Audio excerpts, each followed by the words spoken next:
Hi guys, अहिले चाहिँ ठ्याक्कै मध्याहको टाइम छ है। अनि अहिले चाहिँ म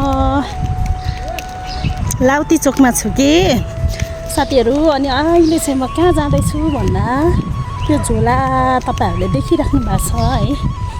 अहिले चाहिँ ठ्याक्कै म मेची इङ्ग्लिस बोर्डिङ स्कुलमा जाँदैछु खाजा पुर्याउनुको लागि। अनि त्यही हो, एकदम चर्को घाम छ है।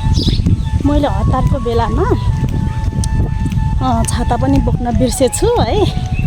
अनि सो हेर्नु न, त्यहाँ कस्तो राम्रो फुल क्या, कति राम्रो फुल। अनि सर डेभिडको घरको छानामा चाहिँ कस्तो राम्रो डिजाइन छ कि। सो त्यही हो। अनि यो चाहिँ फुलहरू हेर्नुहोस् न कस्तो राम्रो होइन। अनि म चाहिँ एक्लै प्यार प्यार प्यार प्यार प्यार बोल्दैछु है गाइस। मेरो आँखालाई चाहिँ इग्नोर गर्नु है।